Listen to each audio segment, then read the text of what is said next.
14 నా పుట్టినరోజు నాడు జగన్మోహన్ రెడ్డి ఆజ్ఞ మేరకు పివి సునీల్ కుమార్, విజయ్ పాల్, ఇప్పుడున్న ఇంకొక అధికారి సీతారామాంజనేయులు వీరందరూ కుట్ర చేసి అప్పటికప్పుడు నా మీద రాజద్రోహం కేసు పెట్టి నన్ను ఎత్తుకెళ్ళి కస్టడీలో టార్చర్ చేయటం, సుప్రీంకోర్టు ఇన్వాల్వ్మెంట్తో నేను మిలిటరీ హాస్పిటల్కి వెళ్ళటం అదంతా అందరికీ తెలిసిందే.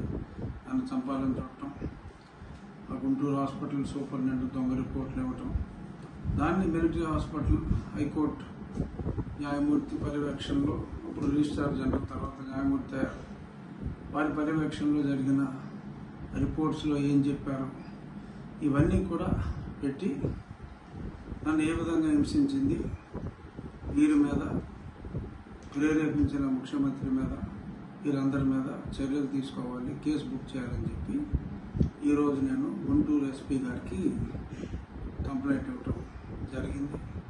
తప్పకుండా దాని మీద యాక్షన్ ఉంటుంది, అది కేసు రిజిస్టర్ చేయాలి. గతంలో నేను సుప్రీంకోర్టుకు వెళ్ళటం, తర్వాత వారు హైకోర్టుకు వెళ్ళమంటాం అన్నీ జరిగినాయి. ఎందుకంటే ఇక్కడ కేసు రిజిస్టర్ చేయాలన్నా పట్టించుకునే వాళ్ళు లేడు. అందుకని కేసు రిజిస్ట్రేషన్ చేయడానికి నేను కోర్టులను ఆశ్రయించవలసి వచ్చింది. ఇప్పుడు డైరెక్ట్గానే లా అండ్ ఆర్డర్ ధర్మం 4 పాదాలు నడుస్తుంది కాబట్టి ఇప్పుడు చంద్రబాబు నాయుడు గారి పరిపాలనలో నాకు న్యాయం చేయండి, అక్రమంగా నన్ను కస్టడీలో హింసించిన వాళ్ళని న్యాయపరంగా శిక్షించాలి అని చెప్పి నేను కంప్లైంట్ ఇవ్వడం జరిగింది. రాబోయే వారం 10 రోజుల్లో ఏం జరుగుతుంది.